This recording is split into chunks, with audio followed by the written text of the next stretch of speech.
So what I'm going to do in this video is I'm going to answer a bunch of different frequently asked questions. Can I find this information free on YouTube? Some of it, yes. Some of it, no. YouTube over the last couple of years has definitely changed a lot. There is not much room now for people doing kind of really slow, deep dive educational content. It's all been kind of Mr. Beastified, where it's about engagement, storytelling, and holding your attention. The truth is, no one has my own personal experience in the world of making videos. They don't know how I go around making the images look the way I want them.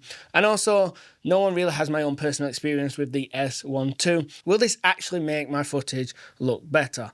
Absolutely. I'm so confident. The people I mentor, my friends who've purchased this camera, I've given them all the same advice that exists in this guide, but just in less detail. And I've had feedback telling me that how much better and improved their videos now look. Is this useful if I already know the basics? Absolutely. We should never stop investing in ourselves. I invest in myself all the time and I'm always learning. We are never at the finished article. And this is like an extension. Why spend all the money on the camera if you're not going to squeeze every drop out of the lemon? I've spent hours and hours. I've had this camera since pre-launch. I've watched it get better. I found out what it's bad at, what it's good at. I found workarounds. I've taken it on real paid projects, traveled with it, created online content. You name it, I've thrown it at this camera and it has come out the other end. Is this based on real professional experience? I'm now 16, closing 17 years in the game of a professional video creator.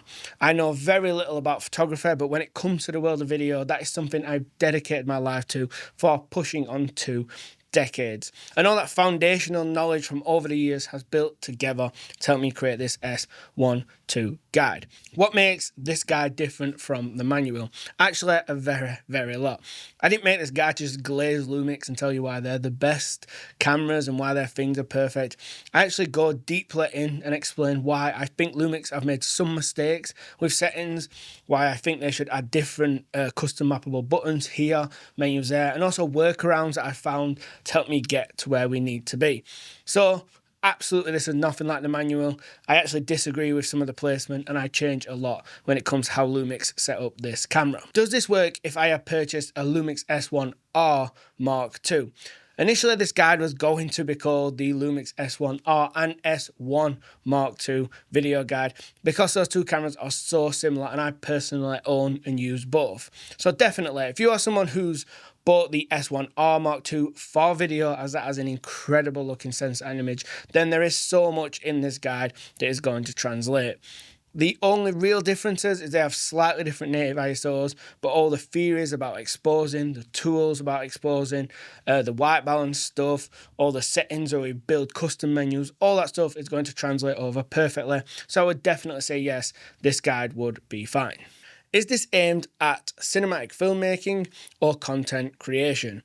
Well, I would argue that they are now the same thing.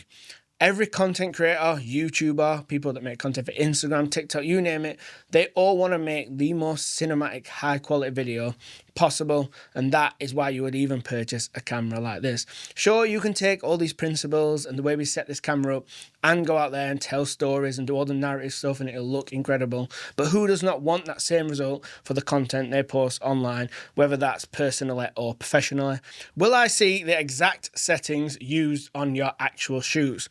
100%. That's the whole point in this guide. I get so many people asking me in private messages about what setting I use here, how I set up the camera here, and this guide essentially gives all of those questions an answer inside one simple guide.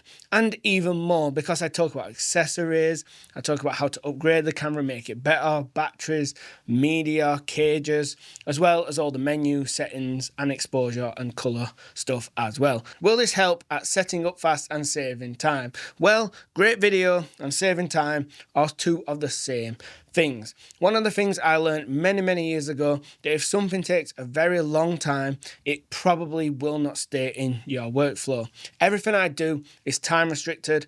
Granted, if we was given hundreds of millions of dollars to make exactly what we wanted, like those big budget TV series and movies, then that's a different scenario. But most of the stuff that I work on, whether it's my YouTube stuff, whether it's the paid project and client stuff, it is all restricted by time and getting the job done in the most efficient way possible.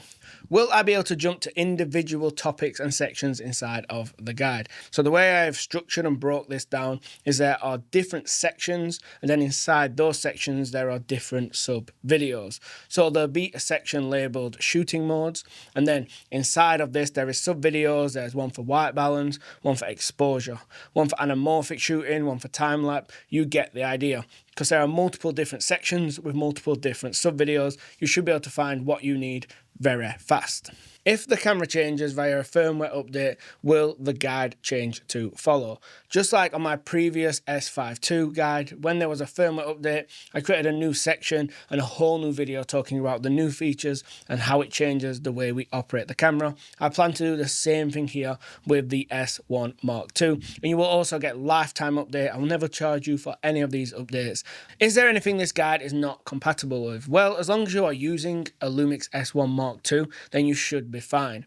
As I mentioned, you can maybe do this guide with a Lumix S1R Mark II, as the cameras are so similar. All the body design buttons are the same. There's just a few internal differences.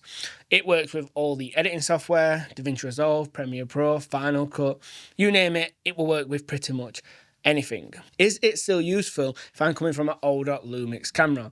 I would argue it's even more useful, because what's the point in upgrading from the older version to the newer version if you're not going to get the most out of all those brand new features, this fantastic new sensor? And every single camera, even if it's from the same manufacturer, still has its own unique flaws that you have to learn to navigate around, and that's exactly what I'm trying to give you in knowledge with this guide.